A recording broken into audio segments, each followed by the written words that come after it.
संविधान सभा की बनाई हुई अलग अलग समितियां अपने काम में लगी हुई थीं और सरकार को भी इस मुश्किल वक्त में बहुत कुछ संभालना था। इसलिए एक लंबे अंतराल के बाद संविधान सभा फिर मिली 4 नवंबर 1948 को। पर इस बीच हुई एक घटना ने सबको हिला दिया था, राष्ट्रपिता महात्मा गांधी की हत्या।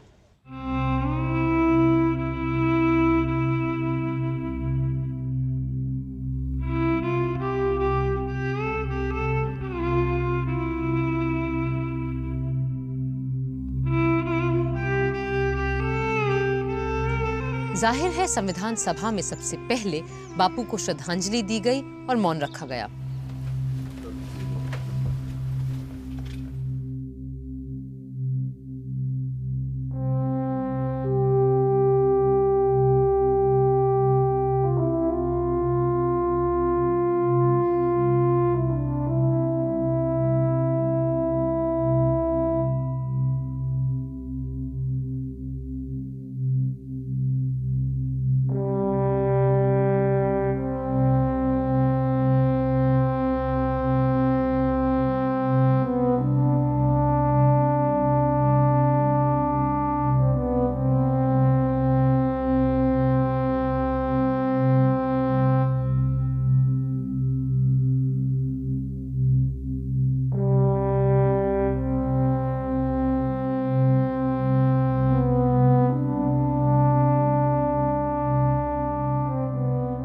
अजीब इत्तेफाक ये था कि इसी बीच कायदे आजम जिन्ना साहब भी नहीं रहे थे।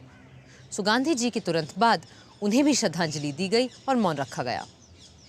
और फिर शुरू हुआ मौलिक अधिकारों पे बात बहस का सिलसिला और शुरुआत की डॉक्टर अंबेडकर ने।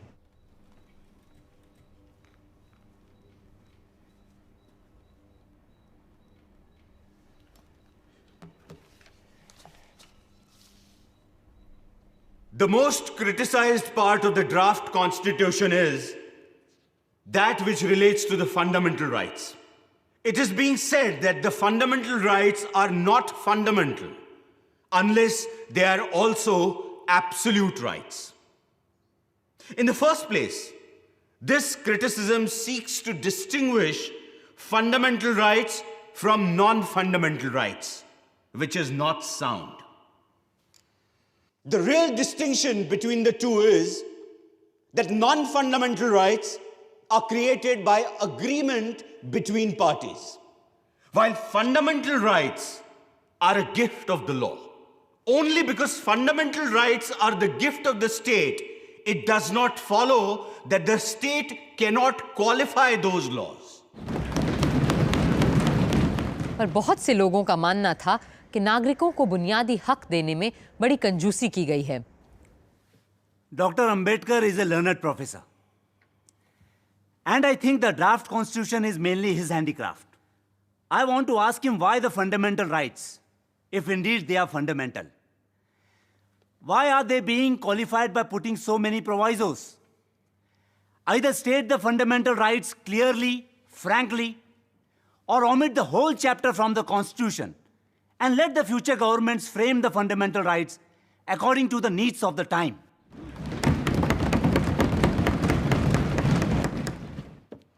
पिछली बैठक में जिन मौलिक अधिकारों को हमने तय किया था, उनके बारे में भी तरह तरह की शिकायतें की जा रही हैं कि हमने लोगों को बहुत कुछ नहीं दिया है। अब उसमें से भी हम कटौती करेंगे तो लोग बुनियादी हकों के नाम लेने पे भी हंसेंगे। जनाब सदर साहब, इजहारे ख्यालात की आज़ादी का वादा किया गया है। मुल्क भर में आने जाने रहने की आज़ादी भी दी गई है और मन मर्जी से ज़मीन जायदाद खरीदने बेचने की आज़ादी भी मिली है। पर हर छूट पे कुछ ना कुछ पख भी लगा दी गई है।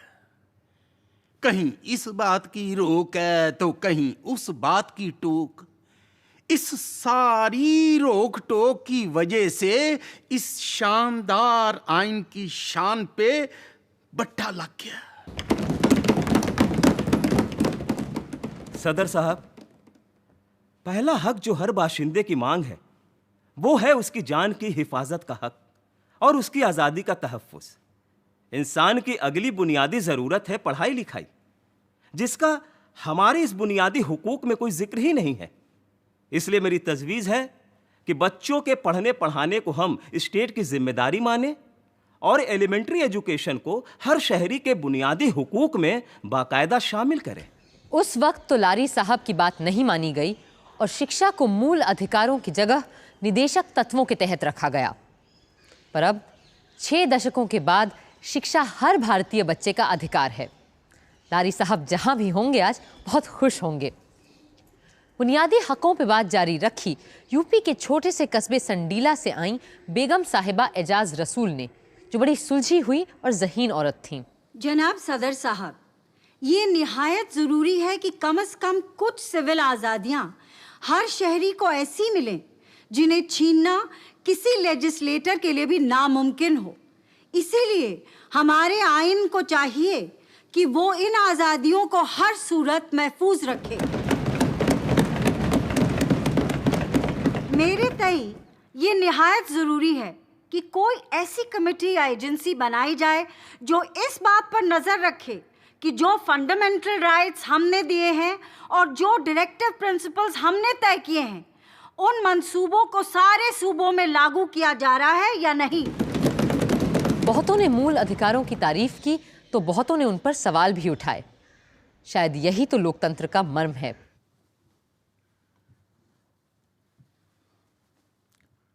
Sir, there are 2 novel things that are not there in any of the constitutions of the world. First of all, the eradication of untouchability.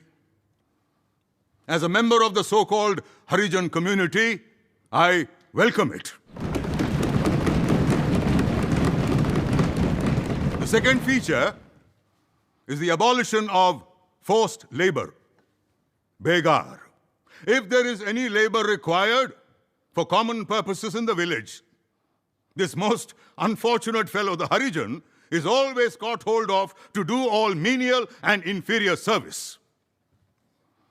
These provisions will empower and integrate a community that has been outside the pale of society. Further protection is being provided by reservations.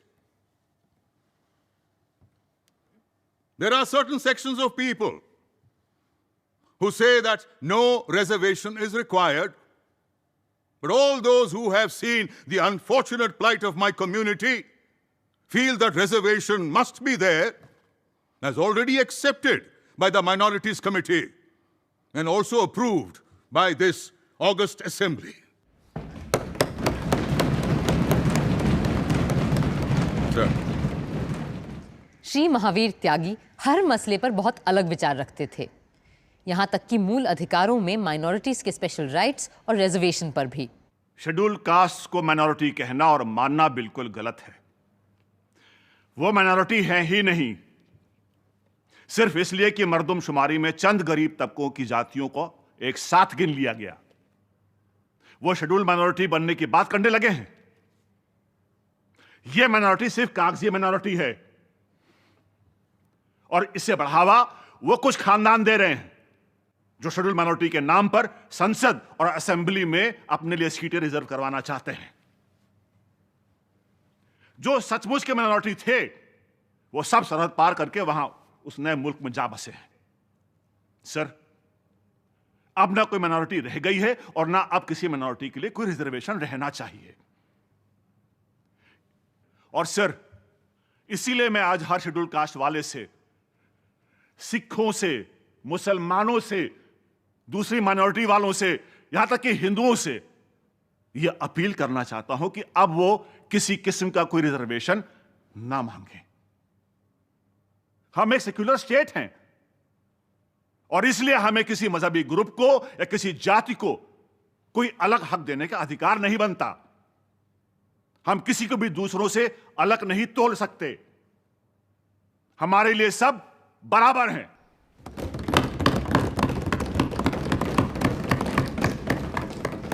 सदस्यों की शंकाओं को सुलझाने और सवालों का जवाब देने खड़े हुए ड्राफ्टिंग कमेटी के सम्मानित सदस्य श्री अल्लाड़ी कृष्णस्वामी अय्यर, जो बीमारी के कारण अक्सर बैठकर बात किया करते थे।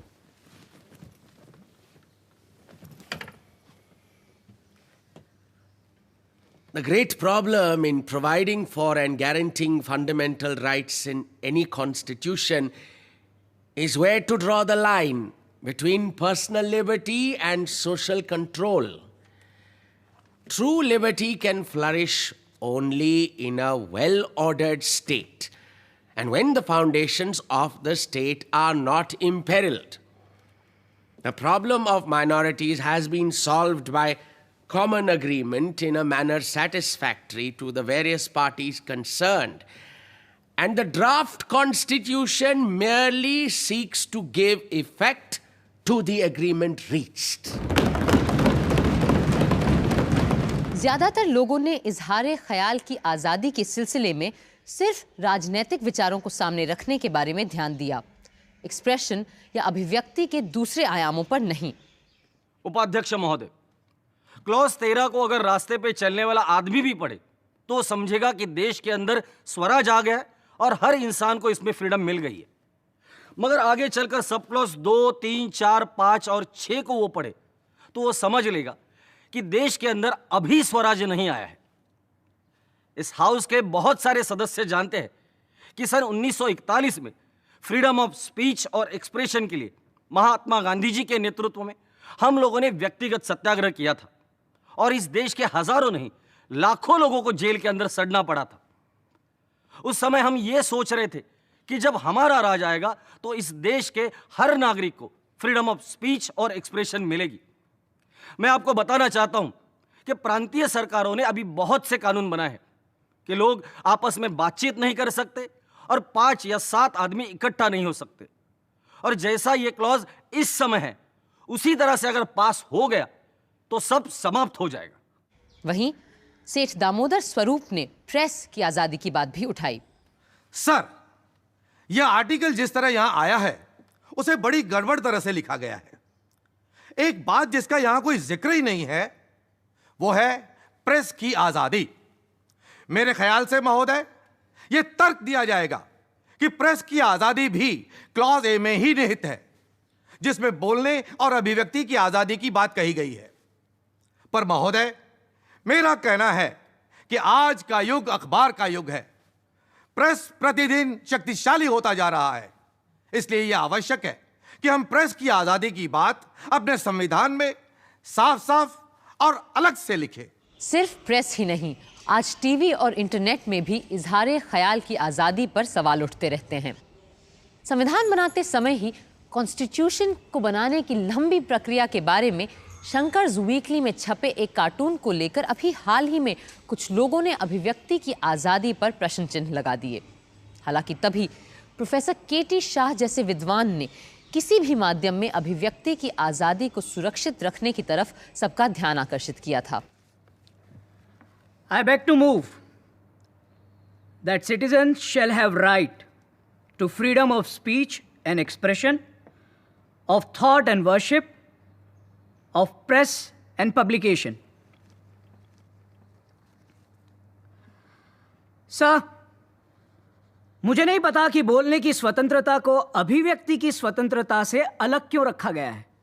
मेरे विचार में तो बोलने और अभिव्यक्ति की आज़ादी एक दूसरे के बराबर की चीजें हैं। हाँ, पर शायद ऐसा इसलिए किया गया हो कि अभिव्यक्ति के दायरे में तस्वीरें और अन्य कला माध्यमों की चीजें भी आ जाती हैं जो शब्दों से अलग और बढ़कर हैं। पूरी बहस का जवाब देने खड़े हुए doctor Ambedkar. It has been said that the fundamental rights do not speak of the freedom of the press. In my judgment, the press has no special rights which cannot be exercised by the citizen in his individual capacity. The editor of a press or manager are all citizens, and therefore, when they choose to write in newspapers, they are merely exercising their right of expression. And in my judgment, therefore, no special mention is necessary for freedom of the press at all. अगर अधिकतर लोग आम आदमी की सोच रहे थे, तो कुछ लोग आदमी से ज्यादा औरतों की सोच रहे थे, और शायद जरूरत से भी ज्यादा। Sir, a lot has been said about common man. But in the draft constitution, there is no mention of women. I think the peculiar composition of the drafting committee, which consisted of people who have no domestic relations with women, made them nervous about touching on that point. Sir, from my experience as a parliamentarian and a man of the world, I think it would be wise to provide for a woman's constituency. If you give them a special constituency, they can have their scramble and fight among themselves without coming into the general constituency. Otherwise, we may at times feel weak and yield in their favor and give them seats which they are not entitled to.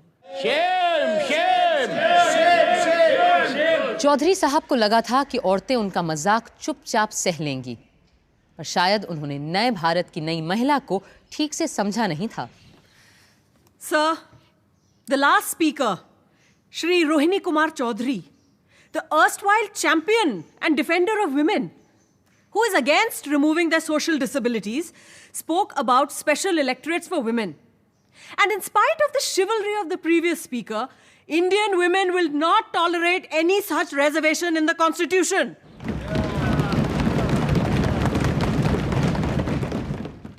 जनाब, एक औरत होने के नाते मुझे सबसे बड़ी मसर्रत ये है कि हमारे आइन में सेक्स की बुनियाद पे मर्द औरत के बीच कोई भेद नहीं किया गया है और मुझे यकीन है कि आने वाले वक्त में हमारे देश की औरतें नए संविधान से बराबरी के बर्ताव का पूरा भरोसा रख सकती हैं। आज 6 दशकों बाद औरतें आरक्षण की मांग कर रही हैं, क्योंकि हमारे सदनों में महिला सांसदों की तादाद औरतों की आबादी के अनुपात में ना के बराबर है। आगे चलकर संविधान सभा में बात जब शस्त्र रखने के हक को लेकर हुई तो केवल सिखों को किरपान रखने का अधिकार मिला। फौरन दूसरे लोगों ने अपने अपने रिवाजों की दुहाई देते हुए शस्त्र रखने के हक को मूल अधिकारों के तौर पर मांगा। आदिवासियों के नेता और नुमाइंदे श्री जयपाल सिंह के तेवर तो सबसे अलग थे। Sir, this matter of the Arms Act has been mischievously applied against the Adivasis. Let me give you the instance of the Oraons. They are the 4th largest group of Adivasis in India. Just about now, there is a festival in which these Oraons get together, walk in a procession, carrying arms and weapons like lathis, bows and arrows, and they go to various akhadas in the villages. Now, this has been going on for centuries. Last year, all of a sudden, we were told that we should not carry any arms and weapons. Now, I don't mind pointing out, there are several members sitting here who are from Bihar. They won't be able to get back to their homes if they're not escorted by these people with arms. Every 7 years, it is the custom in Chota Nagpur, during festivals like Era Sindra and Jani Shikhar, Adivasi women get together, dress as men, and hunt in the jungles. Now, this is the only occasion that allows these women to show their masculine prowess naturally. So they love to dress as their men do. They love to carry arms and weapons like their men do, arms like lathis, bows and arrows, bhalas, and so forth. But according to this particular article in the Constitution, my fear is that upon seeing these women walking into the jungles with arms in their hands, the government might interpret that they were getting together for some kind of dangerous purpose. बहुत से सदस्य जो खुद अंग्रेजों की जेलों में रहे थे, लफ्ज देशद्रोह अर्थात सेडिशन को लेकर चिंतित थे। वो चाहते थे कि इंसान की आज़ादी किसी भी कीमत पर आसानी से नहीं छीनी जानी चाहिए। Sir, when the British were ruling, they often kept people in custody without bringing them to trial. We cried until we were hoarse that this went against a person's fundamental rights. Sir, this is a sacred right and it must be protected. It is said, emergencies may arise, where this right may be denied. Even when emergencies arise, the High Court must have the power to ensure that the man is kept in detention only after proper trial. I would therefore request this assembly to see that provision is made in the fundamental rights that the liberty of every subject is protected.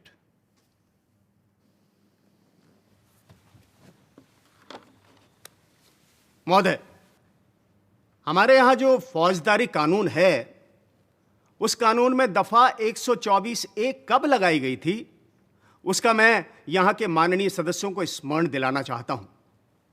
उन्हें याद होगा कि वह दफा लोकमान्य बाल गंगाधर तिलक को सजा देने के लिए खास तौर से बनाई गई थी। मुझे यहाँ पे कुछ व्यक्तिगत बातें याद आ जाती हैं। मेरे परदादा को सोने का एक कमरपट्टा मिला था, हीरो से जड़ा हुआ। उसको सन 1857 में अंग्रेज सरकार को मदद देने के लिए दिया था और उस पर लिखा था, in recognition of his services during the mutiny in 1857। मैंने 1930 के सत्याग्रह में अपने भाषण में कहा था कि मेरे परदादा ने जिस सरकार को स्थापित करने के लिए सहायता देकर पाप किया था, उस पाप का प्रायश्चित उनके पड़पोते ने उस सरकार को उखाड़ने का प्रयत्न करके किया है।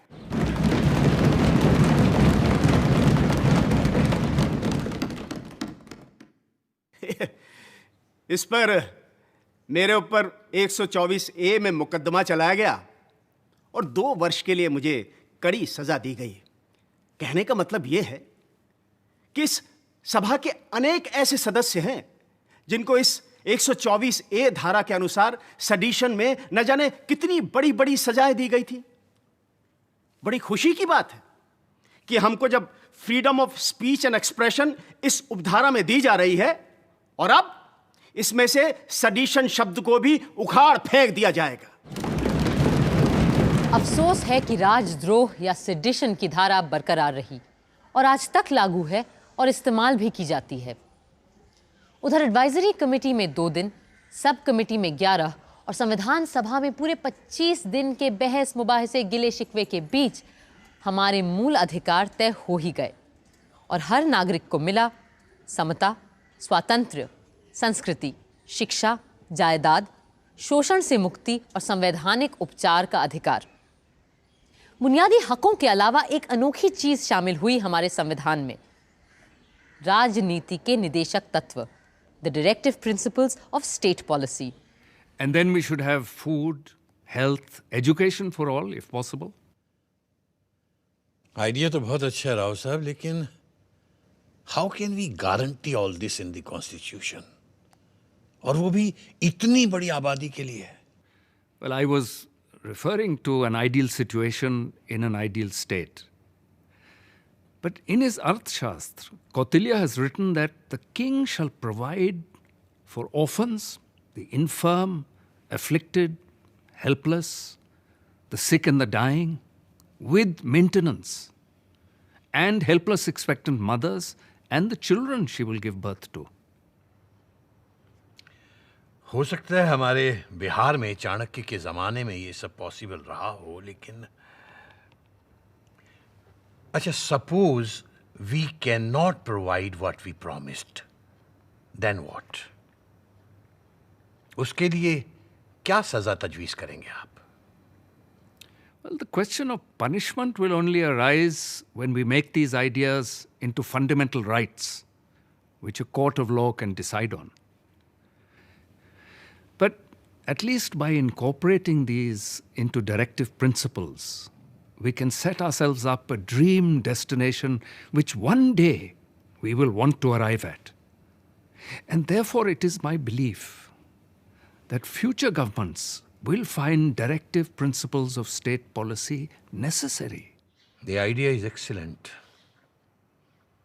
बल्कि इस तरह से हम उस वादे को भी पूरा कर पाएंगे जो 1928 की ऑल पार्टी कॉन्फ्रेंस में हमने लोगों से किया था, जिसमें हर शख्स को हेल्थ, एजुकेशन और काम प्रोवाइड करने के साथ साथ हर जच्चा बच्चा और बीमार की देखभाल करने का वादा भी किया गया था।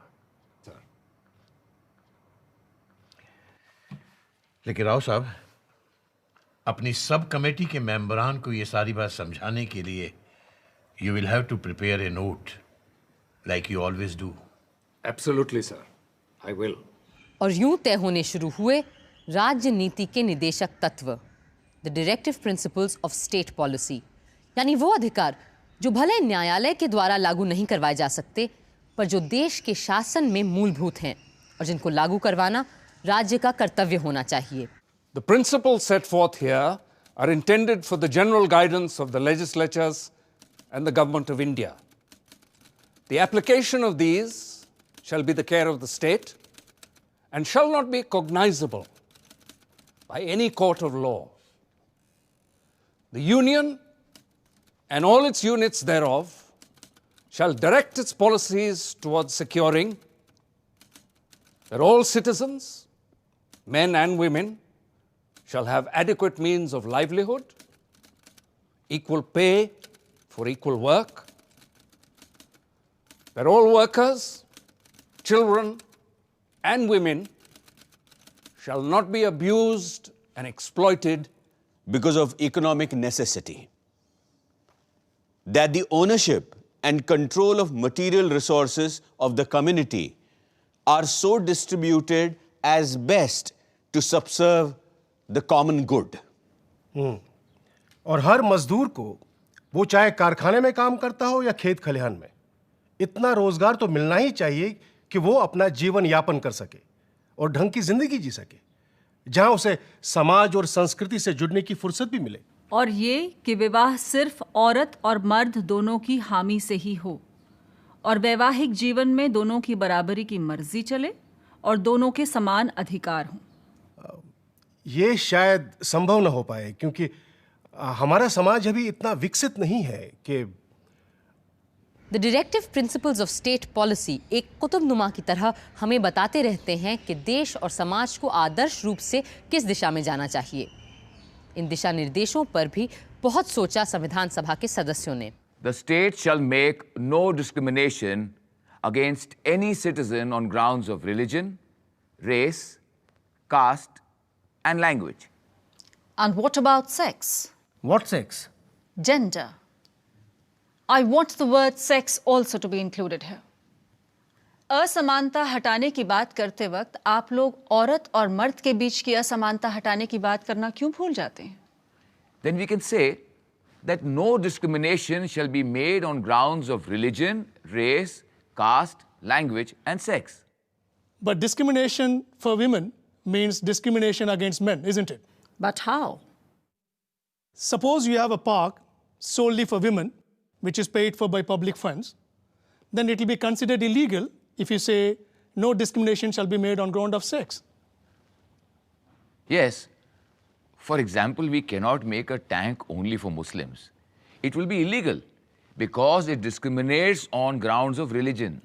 आप ये कहना चाह रहे हैं कि कल से सिर्फ औरतों के लिए पार्क, तालाब, घाट, कुएं सब बंद कर दिए जाएंगे?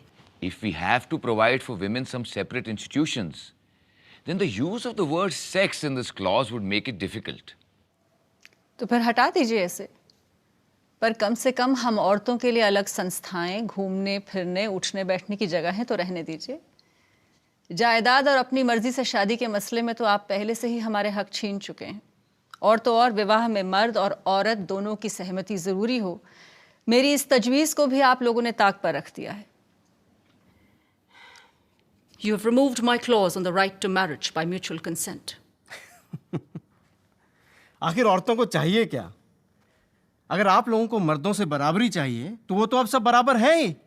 अब आपको बराबरी भी चाहिए और ऊपर से खास अधिकार भी चाहिए। मेरी तो समझ में नहीं आता कि आखिर औरतों को चाहिए क्या। I, for one, do not complain about their attitude. I agree with your attitude, madam. Thank you. If you allow us to change this clause to read as follows.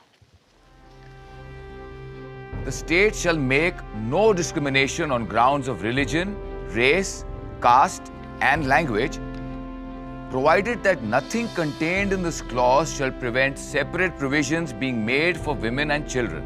I have no objection to that. Then, shall we accept this clause as amended? Accept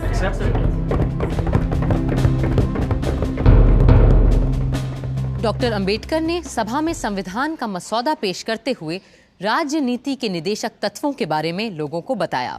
In the draft constitution, the fundamental rights are followed by what are called the directive principles.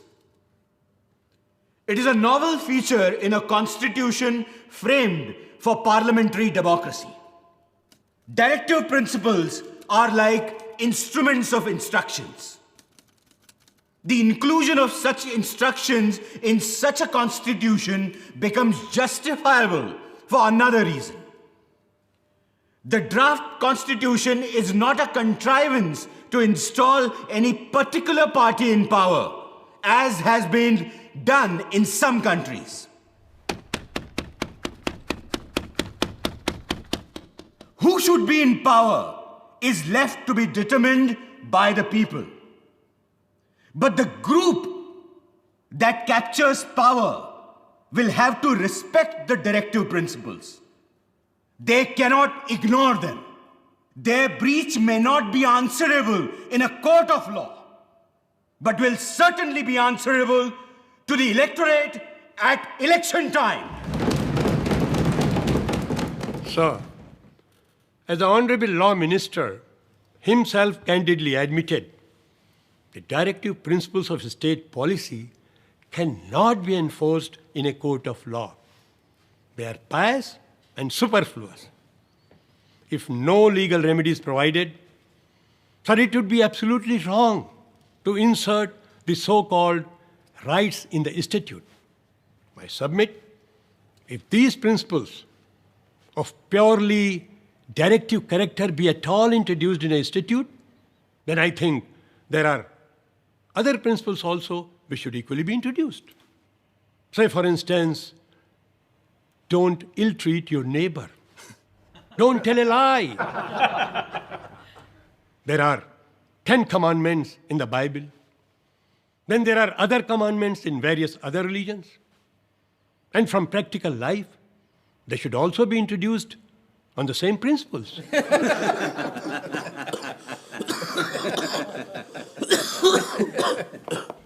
नज़ीरुद्दीन Ahmad साहब जैसे लोग जहां directive principles को पूरी तरह खारिज कर रहे थे, वहीं ऐसे लोग भी थे जो इन्हें बड़ी गंभीरता से ले रहे थे। और जैसे जैसे संविधान अपना स्वरूप लेता गया, डायरेक्टिव प्रिंसिपल्स को लेकर लोगों के ख्यालात बदलते गए, साफ होते गए। सन 48 के अंत में एक बार फिर निदेशक तत्वों को लेकर सभा में बातचीत शुरू हुई। डायरेक्टिव प्रिंसिपल्स की बात बहुत अहम और ज़रूरी है, क्योंकि ये यूनिफॉर्म सिविल कोड से भी ताल्लुक़ रखती है और बुनियादी तौर पर हमारे इकोनॉमिक हालात से भी। डॉक्टर अंबेडकर ने अपनी किताब में खुद लिखा है कि इन उसूलों को हमारे आइन में बुनियादी हुकूक का दर्जा मिलना चाहिए और इन्हें 10 वर्षों के अंदर अंदर लागू करवाने के लिए मुकम्मल इंतजामात होने चाहिए। इसके लिए यह भी ज़रूरी है कि लफ्ज़ directive principles of state policy को काट कर उसकी जगह पर हमें fundamental principles of state policy का दर्जा दिया जाना चाहिए। Sir, Sardar Patel gave the title to these rights as Fundamental Principles of Governance. I should like to know from Dr. Ambedkar, why have they made a departure and changed the title to Directive Principles of the State Policy? Sir, the word directive is necessary and important because it is to be understood as giving certain direction to the future executive to show in what manner they have to exercise the power which they will have of legislature and executive. Kamat साहब का अनुमोदन तो पास नहीं हुआ, पर श्री अनंत सयनम अयंगार, जो इतना बोलते थे कि लोग उन्हें अनंत वचनम कहते थे, उन्होंने सवालों की झड़ी लगा दी। Mr. Chairman,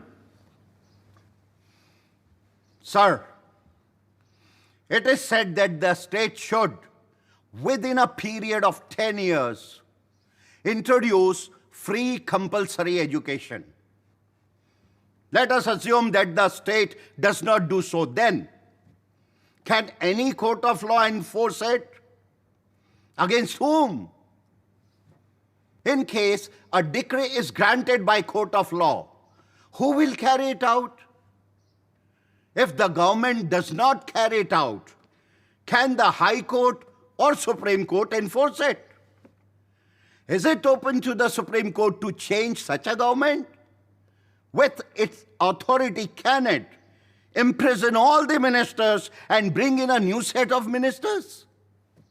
In the nature of thing, these are only directive and cannot be justiciable rights at all. कई सदस्य चाहते थे कि डायरेक्टिव प्रिंसिपल्स को हमें अधिक धार देनी चाहिए। सर, इस अनुच्छेद की शुरुआत में ही साफ लिखा है कि इन आदर्शों को लागू करवाने को लेकर आप अदालत के सामने नहीं जा सकते। बिना किसी को ठेस पहुंचाए मैं कहूंगा कि इस तरह की बात से न अदालत को संविधान की फिक्र होगी, न एग्जीक्यूटिव को इसकी चिंता।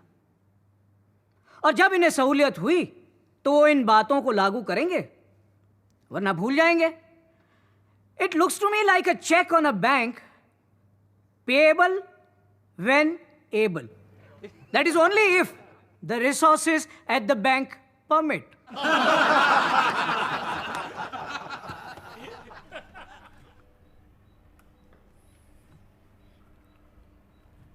यह हमारे संविधान का एक बहुत ही अहम मुद्दा है और ये सिद्धांत हमें बार बार उन उसूलों की याद दिलाते हैं जो हमारे संविधान में शुरुआत से ही हैं, उसकी आत्मा में ही बसे हैं। इसलिए मैं गुजारिश करूंगा अपने दोस्त केटी शाह से कि वो इसकी मुखालिफत ना करें और अपने अमेंडमेंट पर ज़्यादा जोर न डालें।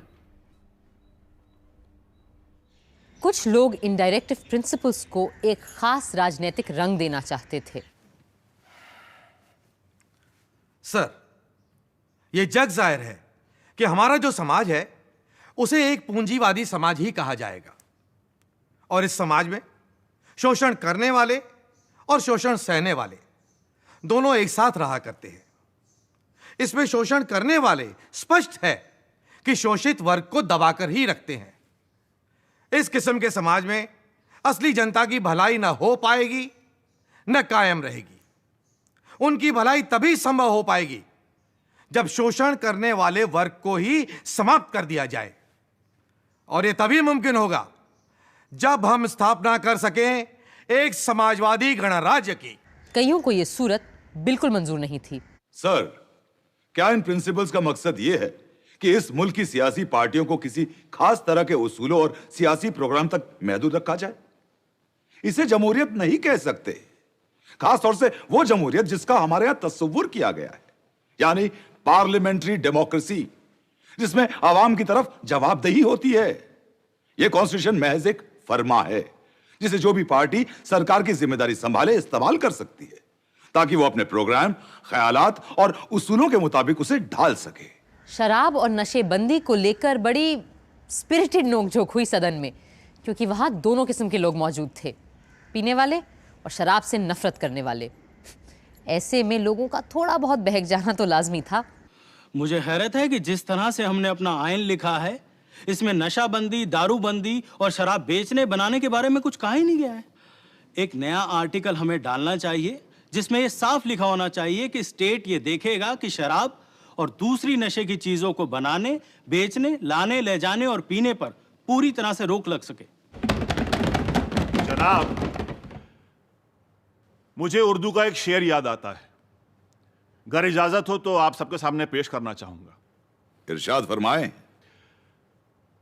इलाही हमसे मैखारों को वो दुनिया अता होती जहां हुक्मन पिया करते, ना पीते तो सजा होती। मेरा कहना है कि हमारे संविधान में अगर शराबबंदी नहीं है तो इसमें गांधी जी भी नहीं है, क्योंकि जहां मैं और मदिरा होगी वहां गांधी जी नहीं हो सकते, और जहां गांधी जी होंगे वहां दारू नहीं हो सकती।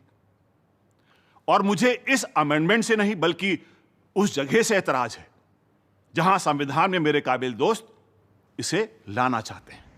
पहली बार श्री महावीर त्यागी की बात से एक मत हुए doctor Ambedkar.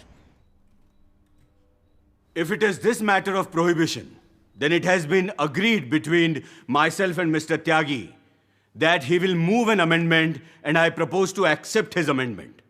So the matter may be postponed until then. I submit that by the back door, there seems to be a collective attempt here to interfere with the religious rights of the most ancient people of this country, the Adivasis. I remember during our discussions in the advisory committee, Maulana Azad was pleased to put a direct question to me. And his question was, "Kya ye mazhabi cheez hai? Is this a religious matter?"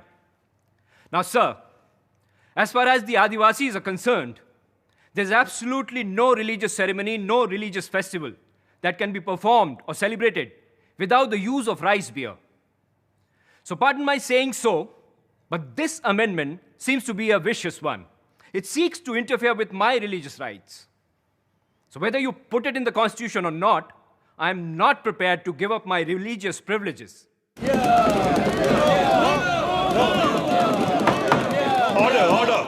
पर इन सब बातों के बीच एक बड़ी अजीबोगरीब आवाज उठ खड़ी हुई। उड़ीसा से आए थे Shri Lakshmi Narayan Sahu.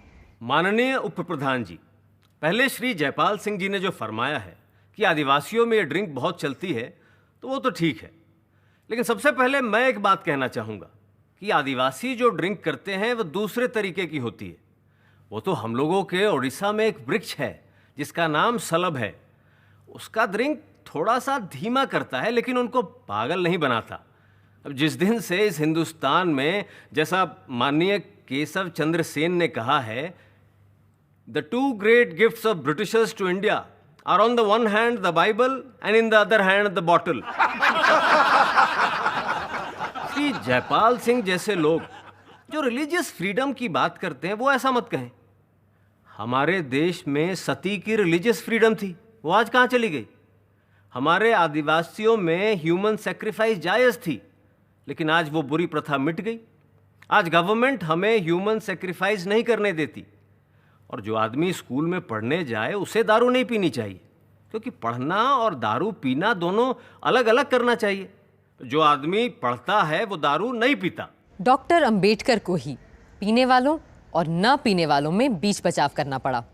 Even though a state may apply its own law regarding prohibition in any part of the country, it has no right to make it applicable to tribal areas without the consent of their district and regional councils. गो रक्षा को लेकर बहुत से सदस्य बड़े बेचैन और उत्तेजित थे, और जब पंडित ठाकुर दास ने प्रस्ताव रखा कि दूध देने वाली गायों और उनके बछड़ों के वध का निषेध होना चाहिए, तो सेठ गोविंद दास फौरन उछल गए। महोदय, पंडित ठाकुरदास यह चाहते हैं कि गायों का और दूसरे उपयोगी जानवरों का वध निषेध हो। इसका यह अर्थ होता है कि अनुपयोगी गायों को काटा जा सकता है। परंतु मेरे सुधार का अभिप्राय यह है कि जहां तक गायों का संबंध है, वहां तक गायें चाहे उपयोगी हों या अनुपयोगी हों, और गायों के अंदर सांड, बैल, बछड़े भी आ जाते हैं जो गायों से उत्पन्न होते हैं, उन सब का वध रोक दिया जाए। मैंने तो इस प्रस्ताव को फंडामेंटल राइट्स, मौलिक अधिकार में भेजा था, परंतु मुझे इस बात का दुख है कि वहां पर यह उस समय नहीं रखा जा सका, और उसका कारण यह बताया गया कि फंडामेंटल राइट्स, मौलिक अधिकार, सिर्फ मनुष्य से संबंध रखते हैं, पशुओं से नहीं। इस देश के जो बड़े बड़े सांस्कृतिक प्रश्न इस विधान परिषद के सामने हैं, उनमें देश का नाम क्या रखा जाए, देश की राष्ट्रभाषा क्या हो, देश की राष्ट्र लिपि क्या हो, देश का राष्ट्रीय गान क्या हो, और देश में गौवध हो या बंद कर दिया जाए।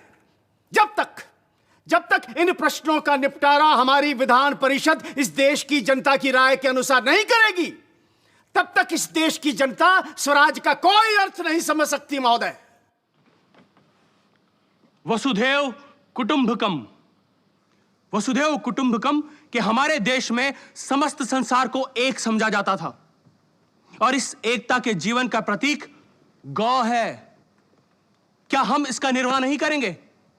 हम जो अपने करोड़ों देशवासियों के प्रतिनिधि हैं। यदि हमें अपने देश, समाज और संस्कृति की रक्षा करनी है तो सबसे पहले हमें गौ रक्षा का व्रत लेना होगा। इन्हीं शब्दों के साथ मैं अपनी बात समाप्त करता हूं।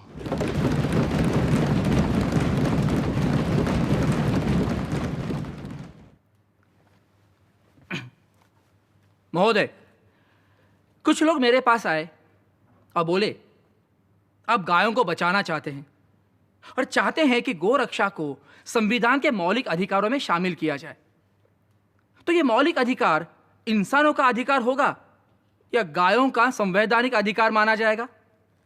मैंने उन्हें जवाब दिया और कहा, मान लो कि बात अगर गाय की नहीं तुम्हारी मां को बचाने की होती तो तुम उसे किसका मौलिक अधिकार कहते? वो तेरी मां का अधिकार होता या तेरा? बोलो। मेरे लिए मेरी मां की रक्षा, मेरी पत्नी की रक्षा, मेरे बच्चों और परिवार की रक्षा उसी तरह मेरा मौलिक अधिकार है जैसे कि गाय की रक्षा। किंतु प्रोफेसर के.टी. शाह जैसे धीर गंभीर लोग किसी एक छोटे से नुक्ते को लेकर नहीं बल्कि देश की बड़ी तस्वीर को लेकर चिंतित थे। सर, इंडिया को एक सोशलिस्ट संघ कहना कतई सही नहीं होगा। मुझे तो लगता है कि हम और चाहे कुछ भी हो, सोशलिस्ट यानी समाजवादी तो है ही नहीं। सर, ऐसे लोग भी हैं जो सोशलिज्म के सामाजिक न्याय से वाकिफ हैं और जानते हैं कि आने वाला कल समाजवाद का युग होगा और केवल समाजवाद ही इंसान और इंसान के बीच बराबरी का रिश्ता कायम कर सकता है। सर, केवल समाजवादी एक ऐसी व्यवस्था है जिसमें मनुष्य को उसके नैसर्गिक अधिकार मिलेंगे और हर आदमी दूसरे के बराबर होगा और हमारे जीवन से वो सारी झूठी बाधाएं, रिवाज, रस्में, कानून सब खत्म हो जाएंगे जिनमें चंद लोगों के फायदे के लिए इंसान ने खुद अपने आप को जकड़ रखा है। डॉक्टर अंबेडकर को फिर एक बार ड्राफ्टिंग कमेटी की बात और इरादे सबको समझाने पड़े। Article 31 deals with directive principles of state policy. It says, the state shall in particular direct its policy towards securing, one, that the citizens, men and women, equally have the right to an adequate means of livelihood. Two, the ownership and control of the material resources of the community are so distributed as best to subserve the common good. Three, the operation of the economic system does not result in the concentration of wealth and the means of production to the common detriment. Four, that there is equal pay for equal work for both men and women. There are some other items more or less in the same strain. What I would like to ask is this. If these directive principles to which I have drawn attention are not socialistic in their direction and content, I fail to understand, can socialism be any more than this? अधिकतर संशोधन खारिज कर दिए गए और doctor Ambedkar का रखा प्रस्ताव पास हो गया, पर सारे मूल अधिकारों और दिशा निर्देशों के अलावा हर नागरिक अपने कर्तव्य को भी तो जाने और पहचाने, इस मुद्दे को उठाया प्रोफेसर के.टी. शाह ने। साहब, एक चीज ऐसी है जिसे इस वक्त भी संविधान लगभग बन चुकने के इस मोड़ पर भी मैं सभा के सामने लाना चाहता हूं। हमने संविधान में बार बार अपने हकों की बात की है, केवल अधिकारों की, जबकि अपने कर्तव्यों के बारे में हमने पूरे संविधान में एक शब्द भी नहीं कहा है।